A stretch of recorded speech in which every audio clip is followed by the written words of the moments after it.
Welcome back to the Mastering Runeterra podcast with Jay and Bay, the #1 source for competitive Legends of Runeterra news and information.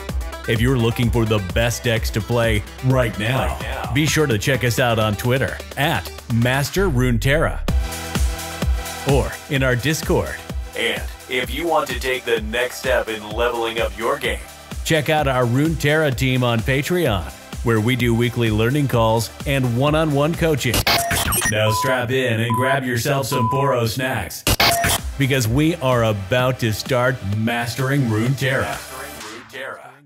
Welcome back, everyone, to the Mastering Runeterra podcast with Jay and Bay. We've got a great show for you today. We're going to go over how we've been doing on the ladder, what's currently good, what we recommend playing. We're going to talk a little bit about the mental side of the game, mental health, how you can avoid tilt, things like that. Before we do that, though, we have to thank our sister podcast over at Runeterra Radio. If you want more awesome Runeterra content, make sure you go check them out on YouTube at Runeterra Radio. Saucy and Blevins are the best. Love those guys. And then also we have to thank, of course, all of our patrons from our Patreon page. Thank you guys so much for supporting us. We couldn't do this without you. You're the best. If you're not currently part of our Patreon or our Discord, come check us out. We're Mastering Runeterra on Patreon. And then also you can find our Discord via that page. We have a great community there. We've got like 500 people hanging out, talking about Runeterra, playing against each other. We're going to be starting some cool new stuff. We might start a game night. We're definitely going to get some sort of like little internal tournament series ladder going. If you want to do some scrims or learn about climbing the ladder or playing tournaments, hop on over. We've got lots of cool stuff for you.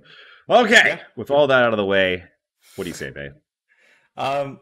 Real quick, I'm incredibly biased, right? But I feel like the podcast is the least cool thing we do for Mastering Runeterra. I feel like everything else is cooler. Right? Like the team calls, super cool. Our Discord, super cool. Yeah, big plug. Check it out. Give it a look. See if it's for you. Just check out the Discord. Our Discord community is sick. That's what I'm trying to say. Our people are awesome. Discord's free also, FYI. Everyone's free. Just hop in and hang out. You learn a lot. Everyone's there always trying to get better. Scrims are always happening. Good stuff there. All right. That aside, longest Patreon plug ever aside, let's get into it. Okay, so first up, we want to recap a little bit about how we've been doing, sort of just personally, professionally, goals and whatnot. For me, it's been a bit of a tough week. I kind of hit a wall when I realized I felt at least that all I could be playing was like Thresh Nasus or Aurelia Azir. I was really not quite up to date on Aurelia Azir. And I don't know, didn't feel like jumping into trying to learn to play it at a high level, even though I probably should have. And I actually have in the last couple of days since yesterday, I guess, when we had our team call and you were kind of going over some of the fine points of playing the deck. And I was like, oh, maybe I'll give that a try. And then Thresh Nasus, I've played so much. I climbed a bunch with it up to like, I don't know, almost 400 LP. I was feeling great about it, and I've just played it so much now that I'm kind of burnt out, and also the deck doesn't feel as well positioned as it did when I originally climbed, so I've dropped all the way back down to like 100 LP, which is rough. Need to get those numbers up for seasonals and for worlds. Keep forgetting about that. And yeah, just kind of hitting walls. We'll talk about it a little bit later in the podcast about like just the mental side of things and how to stay strong. So that's what my week looked like. How about you? My week was kind of similar. Similar but different. Like, if you remember, I was playing Zoe Vi last week, and I was enjoying that deck a lot, but like I had to fight tooth and nail for every win with that deck, which is like fun, right? But if I'm shooting for one of the top ladder spots, you have to grind games. And just because of the mathematics of how the Masters ladder works, you win like 15 LP and you lose like 25 LP, right? So you have to, if you win 2 games for every game you lose, you gain about, once you get about like 400 LP, that happens like every single game. So if you win 2 games for every game you lose, you only gain like 5 LP, which means you have to play a lot of games. So I was like grinding games, and like I consider myself a pretty like I have a lot of like mental endurance. I can play really long tournaments and stuff, but I can't play like razor thin games over and over and over again for like 5 hours, especially not when I'm streaming, right? Yeah. Which has a whole nother dynamic to it because I spend most of my time talking to chat and stuff. So I kind of stopped playing the deck. I forced myself to only play Aurelia Azir or Thresh Nasus because anything else I feel like you're just kind of trolling. Like it's not nearly as bad as Fizz TF Aphelios. Not as bad. But it's very similar feeling, right? Like I feel like I'm either playing the absolute best deck, which is Aurelia Azir, or the deck that like does well into the best deck and also is a really good deck, which is Nash's Thresh. And so I've just been playing those, and I climbed up to about 400 LP, and then I streamed yesterday and lost like 200 of it. It's just every time I queued a match, I was up against the counter. It was just one of those days, you know what I mean? Just one of those days. Playing Thresh Nasus, run into TLC a few times, run into Turbo Thralls, right? All these decks that like Aurelia Azir crushes. Just kept running into them. All these like Hush decks and stuff, the big Targon decks. Switched over to Aurelia Azir. All I see is Thresh Nasus. Switch again, counter matchups again. It was like, oh my god. And it was really draining, and yeah, it just felt bad. So I lost like 200. I've gained back 100 since. So I'm at like 300, but I really just want to hit 550 and just not play. Like, I just want to go play my Smurf. I want to go play Lee Sin or whatever on my Smurf and just not worry about it. Yeah, well, I mean, luckily we do have the balance patch coming up in like just a couple days, so that'll throw a wrench into things, which we'll touch on in a second.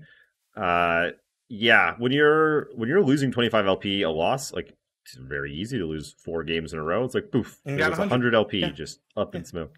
And it, like losing 4 games is like nothing, right? Like nothing. Like you can just lose 4 games on like bad mulligans, like that. And then yeah, you're down 100 LP. And you know how many times you have to win to make that back up? A lot. You have to win a lot without losing. And it just and it gets to you. It really does. Yeah. We're both poker players, right? I'm not gonna say untiltable, because we're trained to not tilt. Tilt is not something I usually ever have to consider.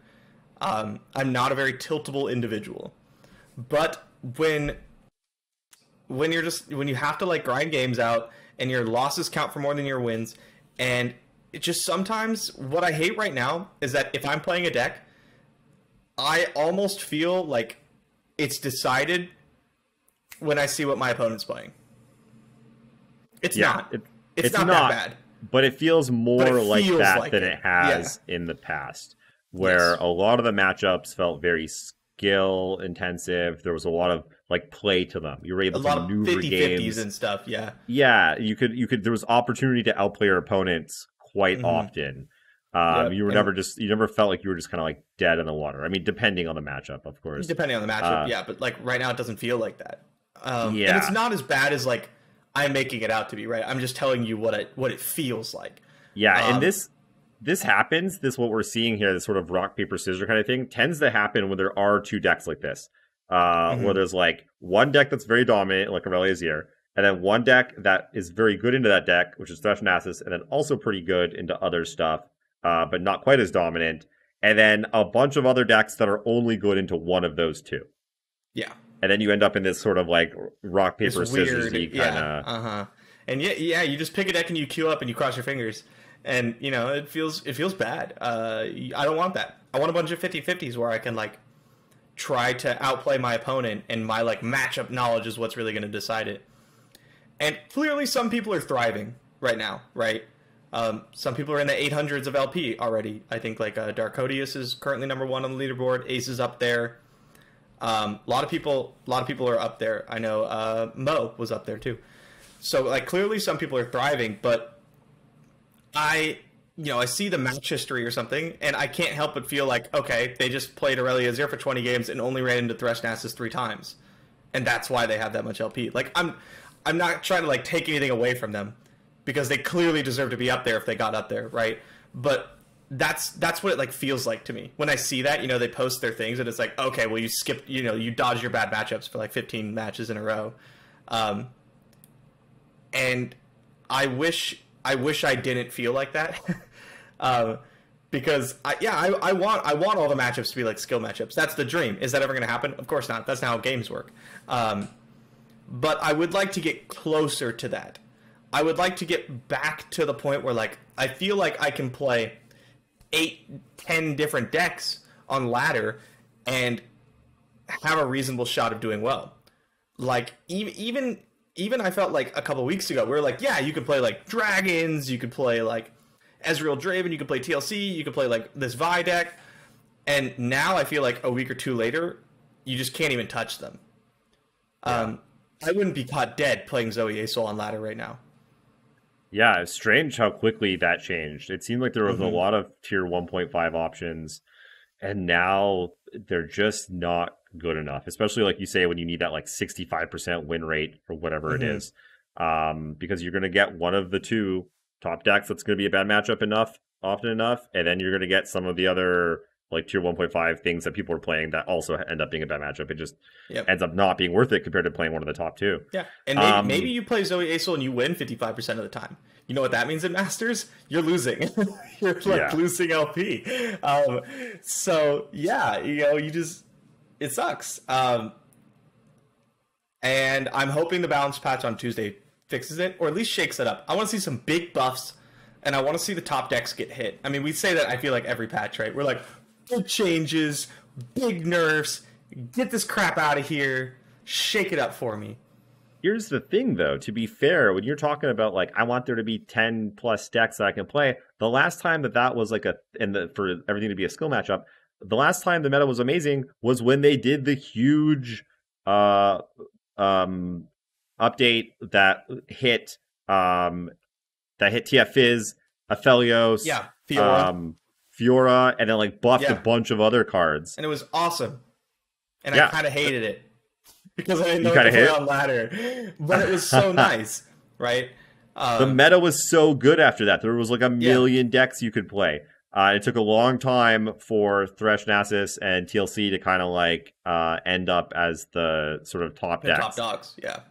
Yeah, and so, I mean, that was great, though. That's what I want. I don't know, you know, if maybe I'm in the minority or what, but, I mean, ladder right now doesn't seem like, I don't know who's having a lot of fun on it currently, but it definitely doesn't seem great. Like, I'm basically not playing, I want to play Runeterra. Like, I was streaming yesterday, I was like, I started a tournament, I lost the first round, which basically meant I was out of top 4 contention, so I was like, okay, I'll play ladder. I'm like, I don't really want to play these two decks on ladder. And I'm like, what do I do? I started doing some of the 2v2 labs with my chat because I literally didn't know what else to do.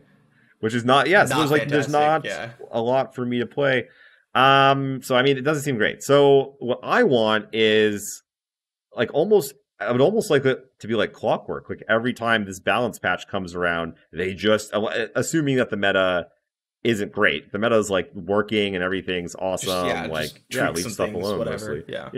But when it's like this, when it's kind of like solved, is sort of like how I see it, more or less. Super solved, pretty solved, right? Then just like take a hatchet to a bunch of stuff and then buff a bunch of other stuff. Just shake it all up and roll the dice onto the board, and then let all of us just race to seasonals, trying to figure out what's going to be good, what's not going to be good, and you know, what new stuff works.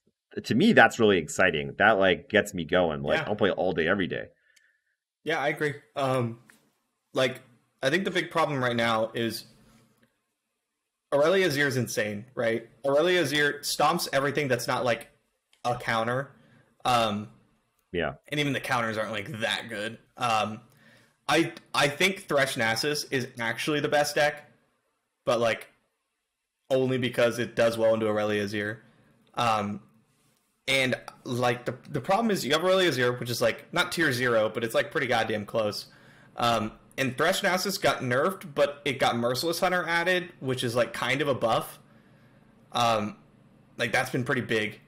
And I feel like the lists that people have settled on are like really fine-tuned for Thresh Nasus, especially for this current meta, right? You have the 2 like summoning rights to find like Thresh and Nasus because it's so important against like Aurelia Azir and in the mirror that you have like Thresh on 5. Yeah, it feels so fine-tuned, and nothing else just seems like it can come close. So even if the balance patch comes and they slap Azir Aurelia on the wrist and leave Thresh Nasus as it is, maybe buff a couple of things, like nothing will, I don't think anything will come close to taking that spot. You need to really shake it up. I also saw on Twitter this morning that Azir Aurelia has finally hit the 55% win rate with like a 20% play rate, which is disgusting. Yeah, I see it everywhere. That's like across ranks. It's weird how it started, like the deck list has been about the same since like day one. It's not really changed very much. But at first, it was a bunch of people played it. It was getting countered a lot, and then it kind of like dipped back down. And then now I just see it. I mean, I'm playing it, and I just see it everywhere now. Yeah, I play the deck, right? I queue it up, and if my opponent doesn't, if I queue into not Thresh Nasus or like spiders, I'm like, cool, probably gonna win. Like, it's gross. I feel like the more people have had time with it, the more people are understanding how to play the deck. Like, we talk about this a lot in like our team calls and stuff.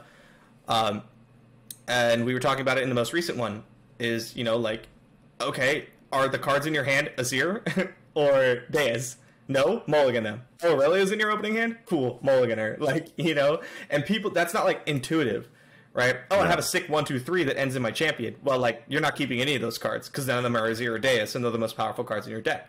So you just mulligan every single one. Obviously, in different matchups, it like changes a bit. Like if you need to block, you want Dunekeeper and stuff. But it's not exactly intuitive, and so it took people a while to kind of figure that out. But now that the majority of the community that's playing it is kind of got that, that's why I think we're seeing the win rate of Azir Aurelia go up. And the problem is like the deck's everywhere, and if you want to counter the deck, what are you bringing? Discard aggro, maybe? You lose to Thresh Nasus. Yeah, you still lose to Aurelia Azir. Like, you still lose to Aurelia Azir. Yeah, like, that's the problem. Is like the big counters are like spiders and I guess discard. I guess. And like Thresh Nasus. And those other 2 decks lose to Thresh Nasus. And like, it's just a weird format right now. We're in a 2-deck format, which is super unhealthy. But there's no really third deck to like balance everything out, and it feels bad. So I'm hoping just to see, like you said, on the balance patch, I want big changes. And then we have 2 weeks till seasonals after? Not even. Oh, it's true because it's Tuesday, huh? It's like a week and 3 days. So the balance patch will go live on the 2nd. And then seasonal's on the 19th. Okay, so yeah, it is 2 weeks, 2.5 weeks. It's 2 weeks. Okay, that would be insane. A week and a half. So 2.5 weeks to just be like, figure it out, right? Which it'd be pretty fun. I think. Yeah, I think I would enjoy that. And like, frankly, like, I don't know, you get kind of bored of playing because the ladder is all best of 1. Give us best of 3 ladder. Because ladder is all best of 1. Bring 3 decks. Yeah. Ban 1. Yeah. Tournament format as a ladder, which is just a thing. Riot. Yeah, like Riot Lock ladder. Yeah, it just opens up more possibilities. Anyway, I don't want to touch on that too much though, but please God, Riot. I want to talk about it a little bit more. Okay. So I'm one of the people that, like, if I'm enjoying playing what I'm enjoying playing, I can lose 80% of my games and still be happy. Like, I'm not one of those people. You're not one of those people? I'm totally one of those people. I don't know, maybe. I enjoy winning. I don't enjoy losing. So like, I love winning. Yeah, I love winning. But like, why aren't you playing Karma all day, bro? Just play Karma. You'll win 20%. Karma all day. I was. Fair. Until it became like literally impossible. But yeah, like if I'm learning a new deck that I like really enjoy, I'm having like a good time, even if I'm not doing super good on ladder. Like losing 80% is a bit of a hyperbole. That's like really hard. But if I'm like 40, 45%, 50%, I'm still like happy if I'm having a good time. But right now I just can't play anything else. We're competitive players who are here to, like, I don't want to say we're pros, but like want to be pros, like kind of, right? We're like aspiring pro. We're about as pro as like it gets right now. We're here to compete at the highest level, and that's the main reason we're doing this. We like the game a lot, but we want to compete at the highest level. That's like what we like to do.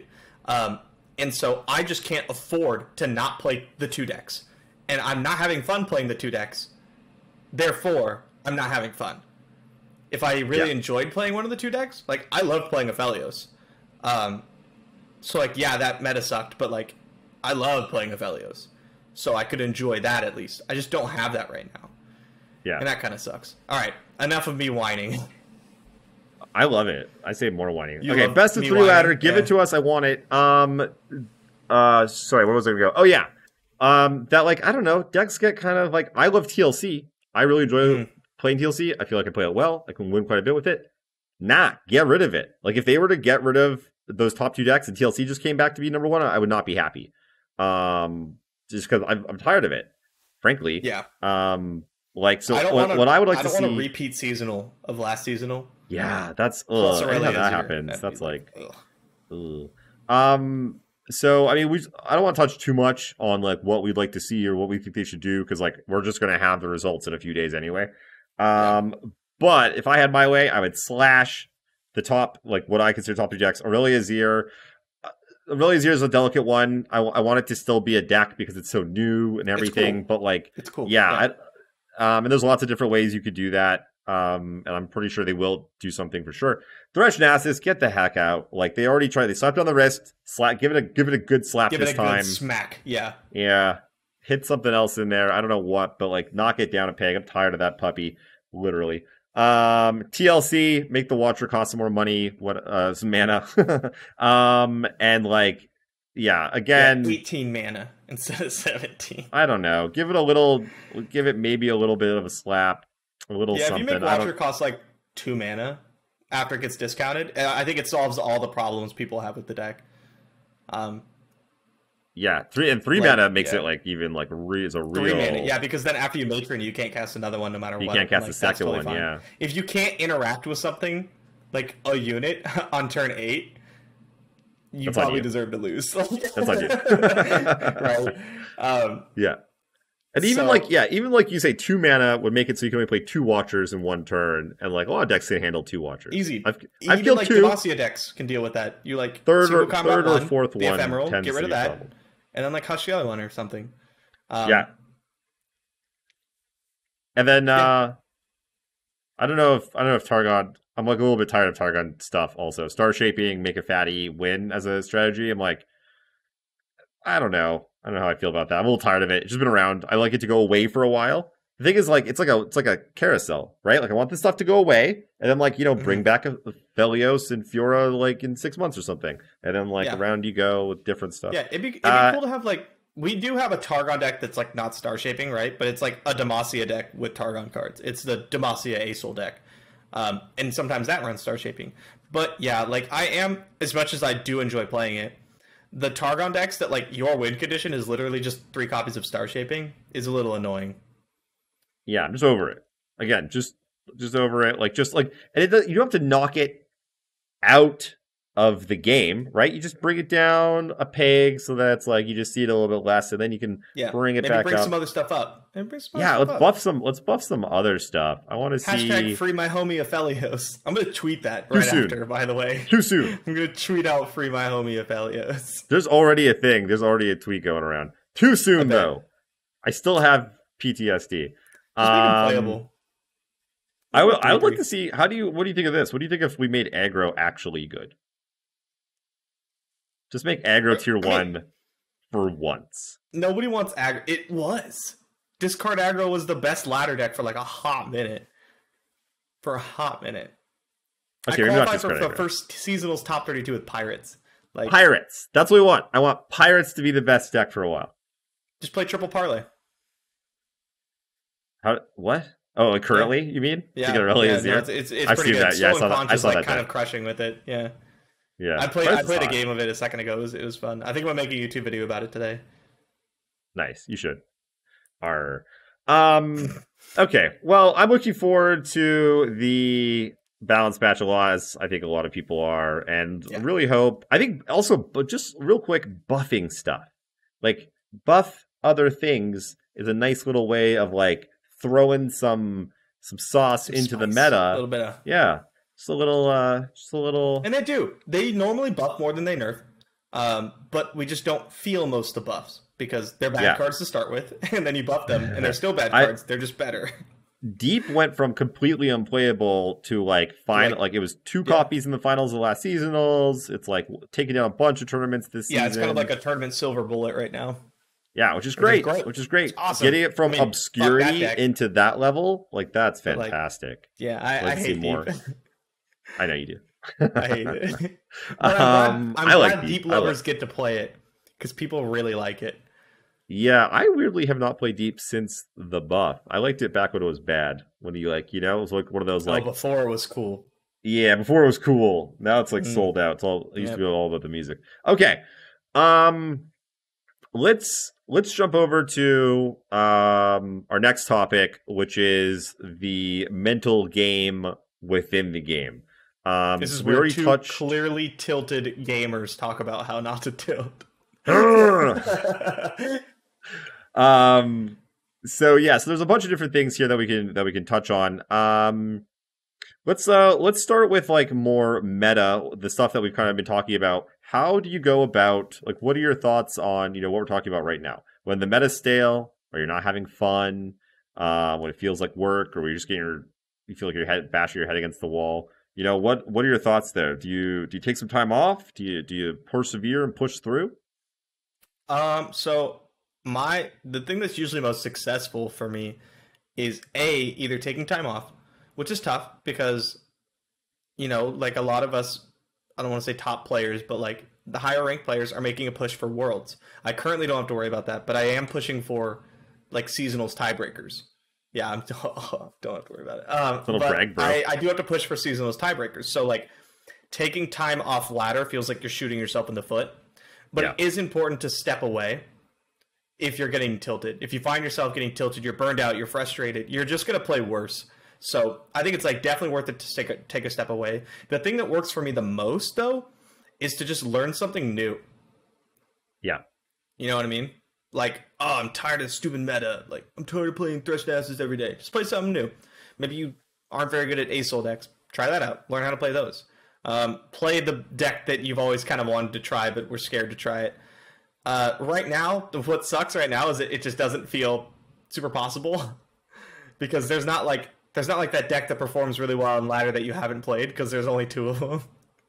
Yeah, one of the things that I noticed that a lot of the tournament decks that were doing well, there was Deep, like we mentioned, there was Overwhelm, there was Ash LeBlanc, Ash Noxus.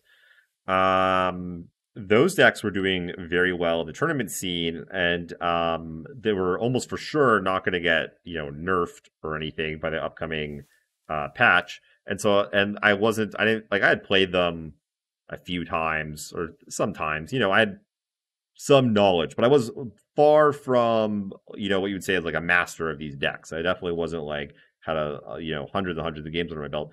And I was like, these might rise up. Some of these could be, the thing that's good post-patch going to tournaments. So why don't I spend my time focused there so that after the patch, I already kind of have those decks like in my holster, in my stable of decks that I can pull out when you make a lineup. Because it's tough when you're going to make a lineup of 3 decks. You're like, okay, I got this deck that's really good, this deck that complements it, and then I need another deck that can go with it. And it's like, well, okay, maybe there's these 3 decks, but I don't know how to play any of them. And that's a big. I can play Draven Ezreal, but I've only got 6 games on it. Yeah, and then the decks that I do know how to play, like they don't match up well with these other 2, and so getting that and getting a cohesive lineup is very important. And so there's always work that you can do. There's always other things that you can be doing as like a competitive player. You can always be learning other decks. Scrimming is another great one. Yeah, I mean we have a buddy of ours, What Am I, who's a tournament crusher, always has been. And he didn't play ladder. Like he plays up to Masters to qualify for seasonals, and then he stops playing ladder and he just scrims for like the entire rest of the season. But now he also has to play ladder because of seasonal tiebreakers and worlds points. And like at this point, it's like fine if ladder's not great. You just take a break away from ladder and you scrim because like tournament right now is pretty good actually. Yeah. Tournament meta does not suck. You can play a lot of things. But because if you want to be like a super competitive player, you have to be successful on ladder. Like ladder performance is really important, and I think that's like fine, but it just sucks when ladder sucks. You know, it's like, damn, I don't want to play this right now because it feels bad, but I have to because I need these world points or whatever. Yeah, and yet another reason why I think we need a best of 3 ladder, because then stuff like this doesn't really happen so much. Man, I want it so bad. The more I think about it, the more I'm like, oh god, that'd be so good. Arena has it. Yeah, it's just like the thing with best of 3 is that it's always fresh. Like it's so rare that you're like, I have these three exact decks, and your opponent's like, I have the exact same 3 decks. It's like that doesn't happen very often. No, that almost never happens. Yeah, and it allows you to like tech decks for specific matchups more and like really lean into stuff, which I think is really cool. To specify, what we mean is the Riot Lock format on ladder, right? As well as best of 1. So the normal ladder. And you can also do like the tournament thing where you each bring 3 decks and you ban 1 and you play best of 3. These would funnel into the same ladder, is what we mean. Like Arena does this, where if you win a best of 1, you get 20 LP. Right? Ish. Yeah. If you win a best of 3, you get 40 LP. Because you won. And same when you lose. You would lose 20 and same LP when you lose. You lose 20 or 40 respectively. Yes, exactly. Yeah. And I love that. That was probably the best decision Arena's ever made. Like, there's only been, I don't know, maybe 3 good decisions they've ever made. But that was one of them. And yeah, like, I would love to see that. I don't know if it's... I don't know what is required from Riot's end to do that. I don't know what kind of player base we need. I don't know how much money it costs, but I think it would drastically help us, the tournament competitors, not only practice for tournaments, but also like get other people comfortable with tournaments. Because, you know, we're the Mastering Runeterra community. People always ask us how they get into tournaments. They're like, hey, I'm so-and-so Masters player. I've never played in a tournament before. Can I just get into tournaments? Like, what do I do? Am I ready? Yada, yada. It's like, yeah, like, just jump in. It doesn't matter. You can be bronze. Who cares? Like, just jump into tournaments. But people feel so, like, anxious about it because they've never been exposed to it. I felt like this, right? I was like, oh, I'm a Masters player, a couple hundred LP. I don't know how to play in this tournament. I don't even know how this format works. But if you had a ladder system that mirrored the tournament format, not only would, like, ladder mattering so much for competitive play like make a lot of sense, then it would give us tournament players a way to prep for a tournament in the way that we need to be, because we have to play ladder anyway, and it would introduce people who are a little like unsure whether they want to get into competitive play. It would introduce them to the scene a bit. It would like let them dip their toes in the water, right? Then they feel more comfortable entering in that first tournament. Yeah. 100%. And to be fair, they do have Gauntlet, which does somewhat serve that role. Which, yeah. But it's definitely not doing anything for us that are already masters, that are already qualified. It's not particularly you play testing. Gauntlet? When's the last time you played Gauntlet? No, and so I was actually so yesterday when I had nothing to play because I didn't want to play ladder, I was like, oh, maybe I'll just play some Gauntlet for funsies, and then it wasn't open. I was like, oh, all right, nice. Well, I think one time I wanted to play it. Yeah. Okay, so back to mental health stuff. Now let's talk about a little bit about tilt, because this is one that affects people a lot. Do you want to define it? I'm sure people know what it is, but give it a quick definition. I literally read a great definition like literally a week ago. I'm trying to remember exactly what it is. In my mind, it's always just like when you're losing control of your emotions and you start to make bad plays because of it. If you let your emotional state, like your anger, affect your play in a negative way, because anger itself is not necessarily bad. You can channel that. Be frustrated. You can be mad. Yeah. It's when you get upset and then you start just like clicking buttons really fast and just like, I don't care. I don't know. This might be wrong. I don't know. I'm just gonna make this play. Whatever. Yeah. Well, like I'm just gonna make this play, and my opponent always has it anyway. So whatever. Like that. Exactly. Stuff like that. It's more subtle than that usually, right? Like, sometimes I won't realize I'm tilted till after a few games. And I go, I made some not very great decisions here. I'm probably a little tilted. it'll get you. It'll get you. Like everyone is vulnerable to tilt, and they're like, as poker players, this is something that we talk about a lot because tilting happens often, and it loses you a lot of money. Yeah, it's the biggest leak, as we call it. It'll lose you the most money. Lots of the best players in the world have tilt issues that they have a hard time controlling, and it costs them a lot of money. And so it's something that, as a poker player at any level, you are very aware of and constantly trying to mitigate or control through a variety of different ways to do this. So let's see. One of the things that I like to do, it doesn't really, I don't tilt as often. My thing now is actually what'll happen is like I'll lose a game, I'll be like, oh, like put my phone down immediately, like 2 minutes, like think about anything else, and be like, okay, I'm good, and I'll just look at my phone and go again. Just like open another tab, watch a YouTube video, come back. All right, I'm good now. Fine. But what used to happen is I used to, especially this happened more in Magic, because Magic games are very long. You have to think of, you have to keep like 100 different things in your mind for like half an hour. And if you slip up and you forget about one thing for 1 second, that's your game. That's your match. And it's just such a gut punch. Often you won't lose the game right then, right there either. It'll be like, it's like a football game. Like you just screwed up your 3rd and 5, and now you have to punt. It's like, well, you're going to lose the game in like 5 minutes. You're going to lose the game now. Yeah, it's just going to take 30 more minutes. Yeah, it's just going to take 30 more minutes for your opponent to grind you out. And so you have to just sit there it's a best of 3, right? Yeah, stew on it and just be like, if I had just done that, Whereas the Runeterra game's like over, they're like, oh, you forgot to block, you die. Next game. Whatever. I played too hard Avalanche. Whatever. Yeah. Yeah. So, oops, next game. But it will happen. And in the moment, what I like to do is, if you find yourself like, oh, you made a mistake. Yeah, I guess you can't recover as much as Runeterra. Magic, you can. But what I like to do is, if you do find this happens, that you make a mistake in a game and you find that you're getting upset, what I would do is just pretend as if like your friend was playing a game and they're like, hey, I need your help over here. And you just like walked up to the game and you had no idea if they made like 100 mistakes up to that point. You don't know how they got there. Yeah. No clue. You're just like, oh, okay, let's see what we can do here. And you're just like that fresh mindset, like, let's see what the options are. Let's see what we can possibly do. So I'll do that. If I can make a mistake and I'm like, oh my God, I'll just pretend like, okay, you know what? New game. I just arrived. Here it is. These are my resources. This is my mana. These are my cards. This is the board. What are we going to do? And like try and just sort of like basically push it out of your mind and pretend like it didn't happen, because there's nothing you can do about it at that point. But that was sort of like an easy trick for me to kind of like get to that point, to not have my brain just like constantly thinking about like, no, you targeted the thing, or like whatever the mistake was. It's a good way to like reset your sort of mind and like bring it back to kind of like a healthy spot.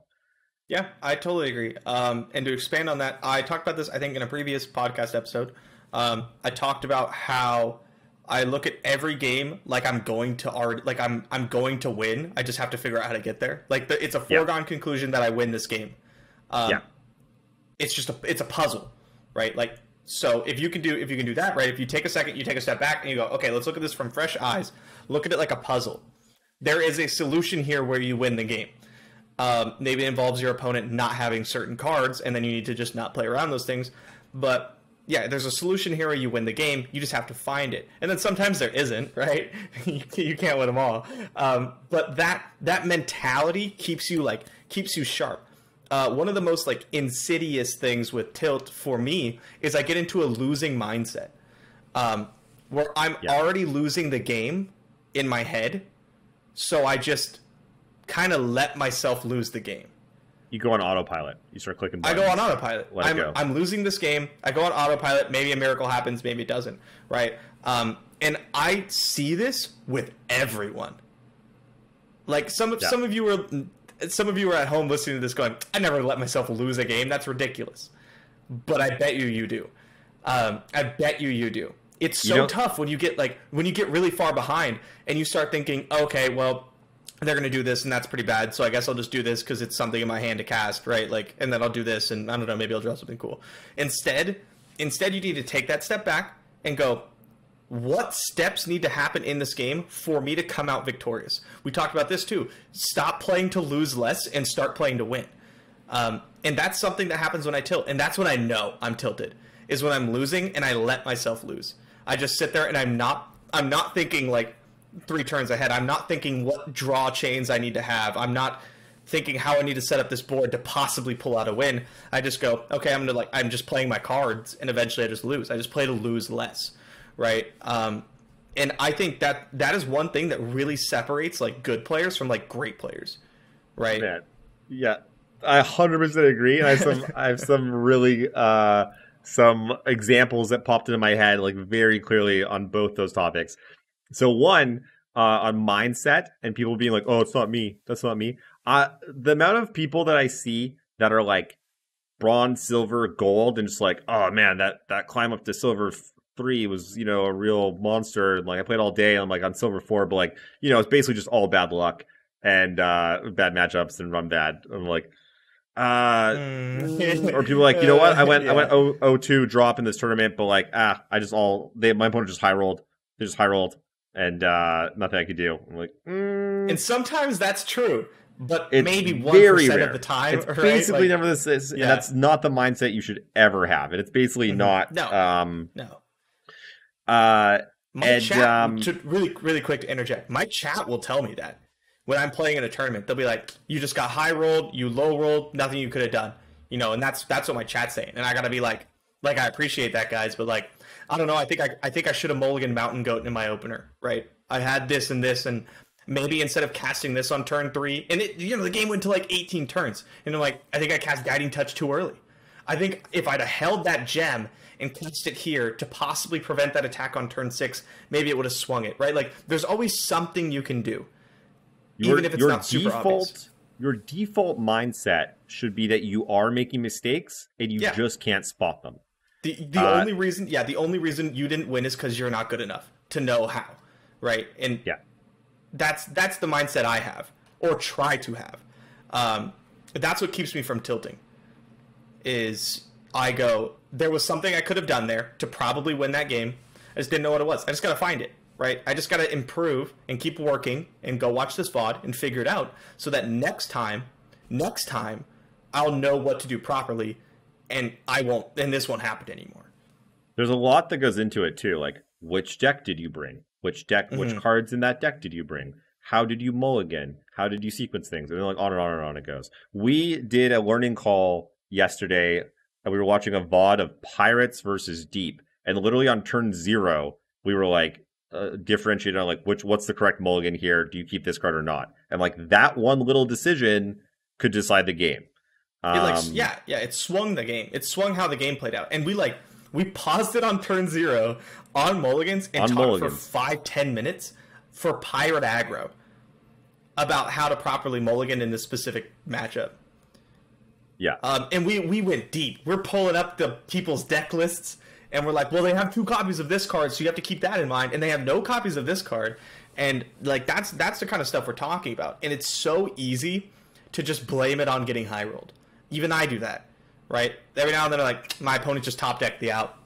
They just lucked out, whatever. But like, I could have probably put myself in a situation to not lose to that top deck earlier in the game if I'd have played differently, if I'd have mulliganed differently, if I'd have possibly brought different cards,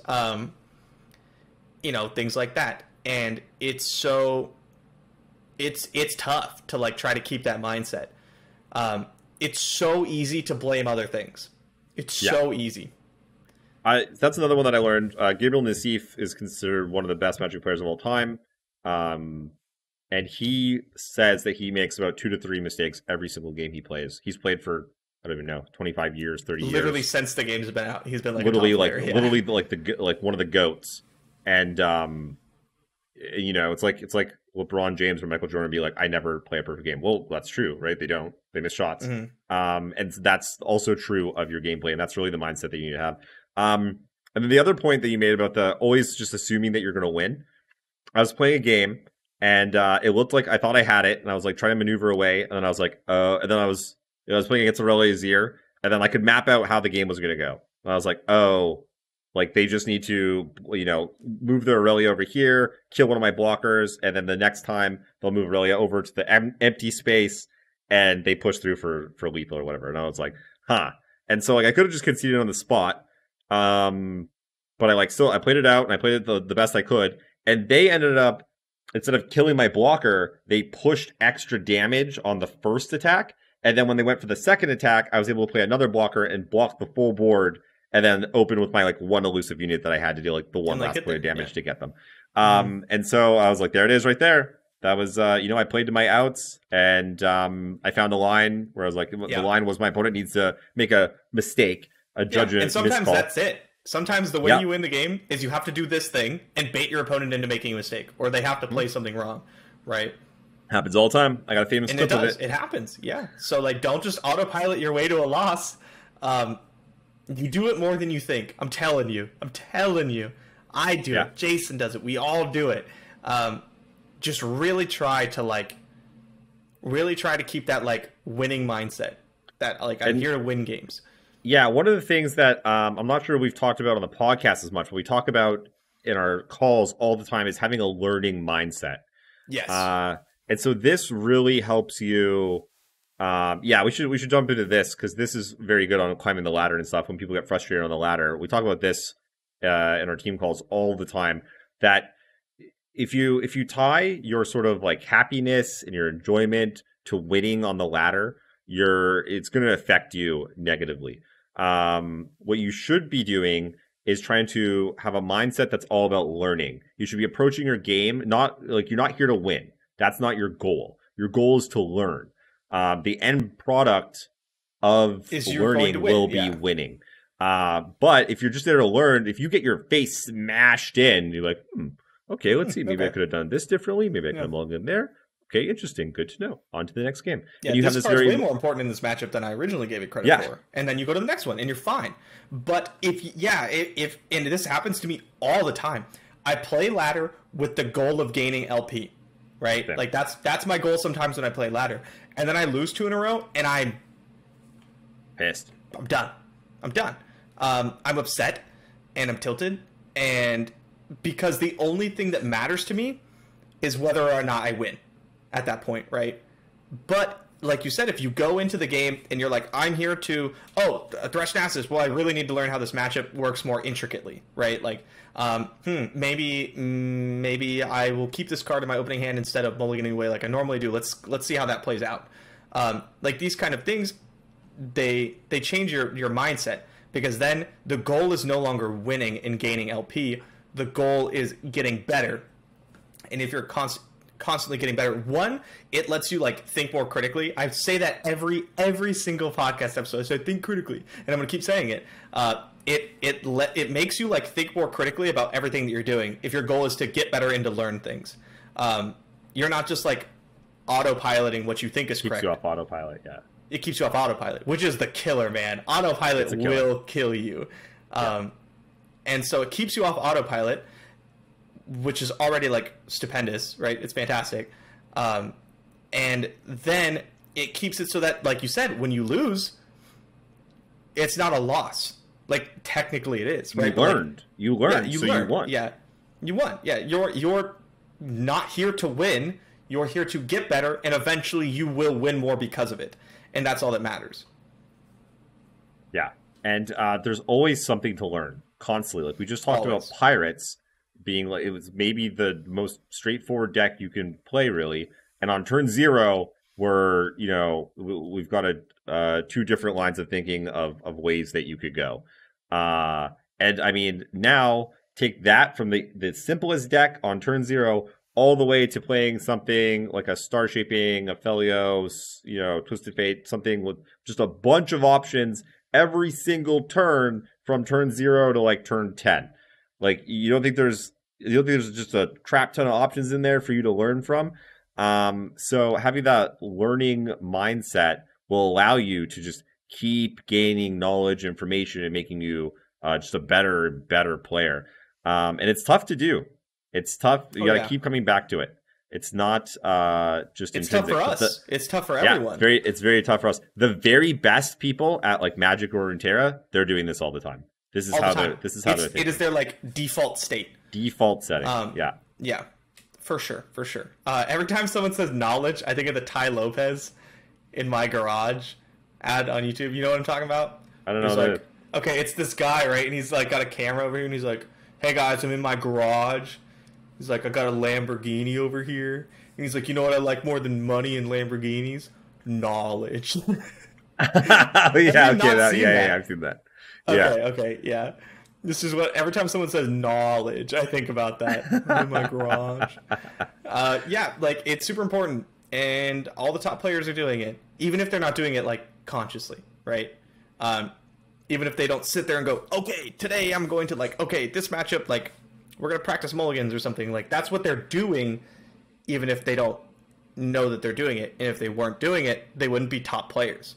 And these kinds of things where like it's so easy to see like when you watch tournament play or something, and I watch someone play Ash Noxus and they mulligan a card I wouldn't mulligan. It's so easy to go, huh, that's weird. But what you need to do is you need to pause it and you need to go, why? Right? Like, why did they do that? Why do they do that when I don't? Is it because of this matchup? Why? Like, see how the game plays out and like really like dissect these choices, because these things are what's going to take you to the next level. If you're a good player who wants to be great, like if you want to be one of the people, like one of the guys, right? Oh, who's the best tournament player? Oh, it's you. You need to be like the best at this. You need to be the guy who goes into the matchup with like the next level tech, because you know it better than everyone else, because you're learning every single time you play against that deck. And we have like real-time experience of that with I feel like every time we play with Kever, we learn stuff like that. Man's a fantastic player.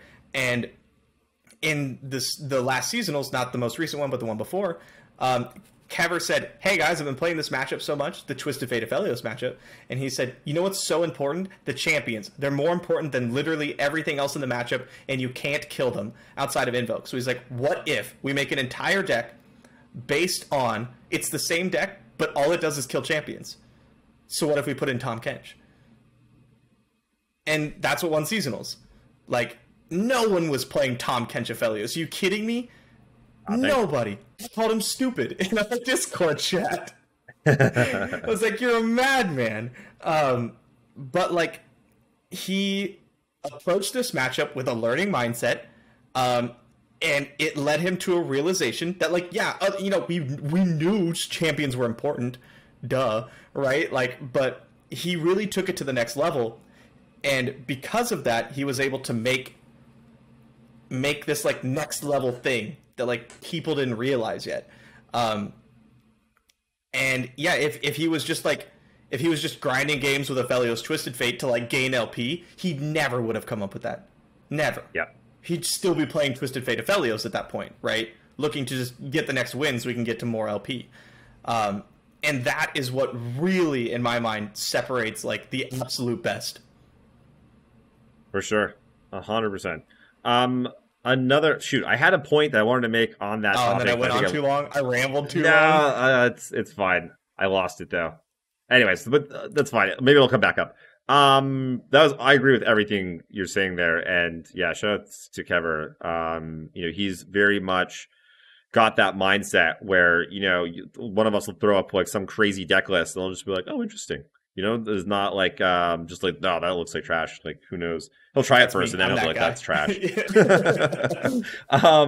The other thing, though, we talked a little bit about like mid-game, if you make a decision and like you tilt and like, or even after a game on the ladder. Mm-hmm. What about in tournaments? Because this one can be real tough.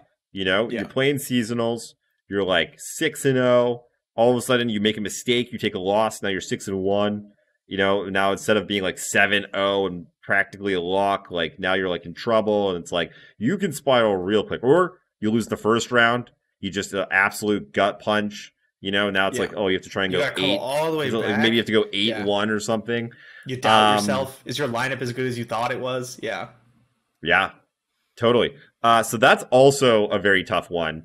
And I feel like when you go into tournaments, it's like it's like sort of a bigger thing. One of the things to prepare for the tournament that we've talked about before is like physical fitness. Going like hitting the gym, going for a run, doing some push-ups will do wonders for you. It'll calm your nerves. It'll get rid of anxiety. Yeah, boost your confidence. It'll boost your confidence. It'll wake you up. Is another one that's really good in the mornings. Like you get that first tournament, you're like kind of like cobwebs aren't quite out of your brain yet. What was the other one? Oh, it tires out your body. Also, there's a lot of really good science around making your body kind of exhausted, and it allows your mind to focus. You know, you're not like fidgeting. You're not like it just basically gets rid of the anxiety, which allows your mind to focus more. So it just does a lot of really good things for you. So try to do that if you're going to a tournament. And then once you're in the tournament, again, though, the learning mindset is very important. So you don't want to be thinking about like, oh, like what's it going to be like if you win? Visualization is important. Definitely don't be thinking about losing. I found that was a thing actually that started to creep up when I won Grand Prix Vancouver. I noticed that after every round, my brain would start imagining me telling my friends and family, oh, I was one round away from top 8. That's like a really good. That's pretty damn good. I made top 16 of 1,000 people. Tell them. Yeah, I was thinking about how I was going to tell them, and I was like, oh, I made top 8. You know what? That's that was the goal. Couldn't go farther, the goal. But we did I made top 4. You know what? That's better than I did last time when I made top 8. That's like boom, or like final. By the time I got the finals, I was like, F off, brain. Yeah, like enough of this. What are you doing? I'm just gonna shut up. So definitely push out any negative thoughts. And also though, don't be very focused on what you're doing at the moment. Play one game at a time. Don't be thinking about anything else. If you make a mistake, it's okay. Just keep going. And then also though, when you lose a round, I just had this. I mean, I've had this happen. Everyone has it happen, right? Like you're going to lose rounds, and a lot of times they're going to be because you made a mistake. And you have to be able to shake it off because this is a very good example of where people will tilt. They'll lose one round and then they'll just lose the rest. They just let it go. They just the emotional hit that they take, they cannot accept. And I get this too. Even just last seasonals, I lost my first round for making a mistake. I was pretty pissed. And I had to go I went for a walk, went outside, shook it off, got some fresh air, was calmed myself down, was guess what, motherfucker, there's still whatever it was, 3 more rounds left, and you need to go win some of them. You're still in it, still go. And then even after I lost my second round, because I timed out, which really hurt, because then it's just, my own stupidity. That's tough. But now I was 6-2, and there was 1 round left, and it was still important for Worlds qualifying. And so I had to bring it back together. And you basically just have to be in the moment. Realize that you got to keep going. You have to keep playing. Don't let what's happened affected you. Push it out of your mind. You're just here to reset. You're just here to play this game. You're just going to play this one game, play this one match. That's it. That's all you're worried about. Nothing else. Not a single other thing. And maybe sometimes easier said than done. But if you practice it, I found that it's not too difficult. Yeah. Yep. That happens a lot. I feel later in tournaments, you're at top 8 or the finals or the semis or whatever, and it's it's so easy to get wrapped up in what happens if you win or lose that you just need to shut up and just play the game.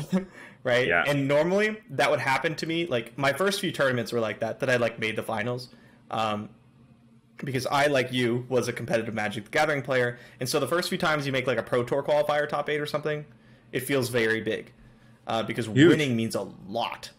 A lot. And so you're sitting there in the finals, and for the first 5 or 6 turns, I was worse than autopilot because I just couldn't focus. I was just so wrapped up. Yeah, I was just so wrapped up in what happens if I win? What happens if I lose? So I would just play the game and hope I would just put my cards down and hope to win. And then later, that completely changed for me.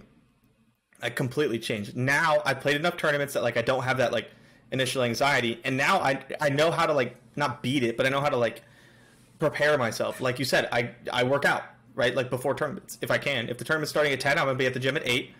And I'm gonna hit all the big lifts, right? I'm gonna hit bench and deadlifts and pull-ups and squats, and then I'm gonna be like, yeah, and I'm gonna show up and I'm like relaxed and I'm confident. And I think that confidence is like really important. Sure. Doubt yourself. You take a loss and you go, I could have played that better. Let's win the next one, right? Like, we got this. Just glances off you. Whereas like sometimes you take a loss and like you were saying, it just eats you. You're like, I could have played better. I lost. Like, if only I'd have done this differently. And it just keeps hitting you. But if you're like feeling confident and you're feeling good, you can just like brush it off. And then, yeah, eventually tournaments, even like super high stakes tournaments, there is some anxiety and everything, but I'm able to focus like completely on the game. One thing I've noticed is that when I'm most focused, because I play, I stream the tournaments, even if they're not always live, but I will, like, after the game, I'll watch the broadcast with Twitch, like with Twitch chat. I'll go back to my OBS to like see, or my stream manager or whatever, to see what chat's saying as I'm watching me play. And it's so funny because like when I'm at the most focused and like totally calm and not worried, my chat blows up. They're like, oh, he's so anxious right now, he's not even talking. And in my head I'm just like, so if I talk like Draven and I do this, like I'm just like super dialed in, and they're like, oh my god, he's so anxious. But that's what I'm looking for. I'm looking for that like super dialed in, nothing matters to me. I'm not, like what happens if I win or what happens if I lose does not matter to me. I'm here to play the game. And like that's how the finals of seasonals was for me. I did not think about winning seasonals the entire match until I had won. Yeah. I didn't think about winning it. I didn't think about losing it. Like, I was in the game, and all I wanted to do was play the absolute best I could. And I think that, like, really helped me. And then I did win, right? And then it hit me. And then I was like, oh my god, I won. Like, that's crazy. But at no point during the match was I thinking about that. And if you let those, like, thoughts kind of hit you during your match, it's going to really like wear down your like mental, I guess. You can only think about so many things, and every time you're thinking about how you're going to text your mom when you won, you're not thinking about what you're doing in the game. And yeah, it's really important to like just pay attention to the game. Yeah, a lot of the things that we're touching on here go into preparation. So being up, exercising in time, feeding your body, hydrate, eat good. And so one of the other big ones is to help you with anxiety, which will help your mental game, which will help your tournament game, is be prepared. And so I know it's obvious, but we're talking about one of the physical things, be prepared, but also in-game be prepared. So like one of my favorite quotes when a reporter asked Kobe Bryant when he was taking like the game-winning shot in Game 7 of like the championship series, like, were you nervous? He was like, because that's it. It's all right there. It's all right there on the last shot, on him, all on his shoulders for the whole thing. And he was like, nah. And they're like, what? Like, how is that possible? Like, how is that possible? Like, this is one of the biggest moments of your life. The whole world's like eyes are on you practically. How are you not nervous? And he's like, I made that shot a literal million times. Like an actual million times. I've like shot that shot and made it. So like, why would this time be any different? It's the exact same thing I practiced. He's like, if I wasn't prepared though, if I hadn't prepared enough, then I would be nervous. And I was like, damn, that is the truth. Right? When you know a deck and a matchup inside and out, when you know like just about everything there possibly is to know about that matchup, exactly what you need to do at all times, you're not nervous. Like, I got this. I know exactly. I know exactly what I'm going to do no matter what they do at every point in the game, and you're like on lock. And it's hard to get to that point. Don't get me wrong. Yes. But that's what you want to strive towards, because that is what's going to help you. Picking up decks in the last week and being like, I kind of know this one. I know this deck pretty well. And then you get matched up against some decks that you like kind of know, or you've never played that match specifically. Like, what a world of difference that is from the example I just gave, right? So preparation, you literally cannot be prepared enough. Well, any final? I could talk about that forever. I could keep going forever as well. I got to go camping. I'm out of here. Yeah. I'm taking this weekend off because this freaking meta is poo poo. I'm going camping until the patch comes. I'll see you Tuesday, bro. Any parting words? Any thoughts on mental health Oh god, yeah. Even mental health is like even more, so much to dig into. I love this topic. We'll probably keep talking about it in subsequent episodes, but we did talk a little bit about like some people are a little anxious to jump into the tournament scene. So I want to stress to those people that maybe listen to this podcast, just do it. Yeah, just do it. If you want to know like how to get tournament experience, just play in everything. Every tournament just you can run to the wall. Jump in. Yeah, I crash and burn down the first 10 tournaments I played in, probably. Doesn't matter. Just sign up. So funny story. When I started playing Magic, my roommate came over. Not my roommate, sorry. One of my best friends came over, and he brought these 2 decks, and he gave me one. And I'd never played. Like I played Yu-Gi-Oh in like 5th grade, right? Like I never really played a card game, and I'm like 17 years old, and so we're playing, and I decided I really like this game. I'm like. He did something really cool where I like put something on the stack and he like responded in a way that fizzled my thing, and I was like, right? And so I immediately like Googled Magic the Gathering tournaments near me, right? And there was one the next day, so I signed up. I didn't even know the rules, right? Outside of like the one little game we played that my friend showed me. I didn't even know the rules. The next day, I drove there and played in the tournament. I showed up, sat down at this draft pod. I don't even know what draft is, right? Sat down at this draft pod, and I was awesome. Like, I'm here to play. And they're like, who hasn't drafted before? I'm like, yo. Me. They're like, okay, do you know how to play? And I'm like, nope. Not really. But, like, just jump in. Who cares, right? Like, the sooner you get the experience, the sooner you'll be better at it. And once you do it once, it's like not scary anymore, right? Totally. I get more anxiety from I get a lot of anxiety from stuff like that. Anything I haven't ever done, I get very anxious about. But the second I do it once, not anxious anymore. Because now I know what to expect, and I'm just not worried about it. And I know that about myself. So I make sure when I do something that I just immediately just jump in. Yeah. Close your eyes and go. Just do it. Mm-hmm. That's all I got to say. Man. Yeah, I got to talk about there's so much. There's so much. I love that story, by the way. Awesome story. Oh, that's a good story, right? Yeah. I played seasonals, didn't know how the game worked, didn't know most of the cards, didn't know the rules. I went 3-2. Doesn't matter. Got that card back. Loved it. Card back gamers. Jump in. Get in there. All right, well, let's wrap it up. Next week, we are finally launching all of our tournament series, all of our YouTube, our YouTube series. On Monday, we are doing Versus Live. We just did all the technical stuff for that. Looks sweet. Can't wait to do it. Check us out. Majin Bay LOR on Twitch. Both streams. Oh, and yours. That's right. Yeah, and yours. But most importantly, mine. I also stream. Yeah, thank you. The other guy on the podcast. And we're also doing 2 deck techs a week. We're doing our pyramid of fundamentals and learning and theory, which we'll get more. I'm very excited about that one. Stuff like this. Yeah, I'm very excited. We love talking theory. So all that's going to be launching next week. Sorry, we said that also last week, but technical difficulties and whatnot. It was a lot of work. We had to sort a lot of stuff out we first. We both got our second COVID shot, our vaccine. Oh, yeah, I got my first shot. All right, that's it for us. All right. Say goodbye to the people, babe. Thank you, everybody. Hey. See you guys later. Thank you so much for listening to the Mastering Runeterra podcast with Jay and Bay. New episodes come out every Friday.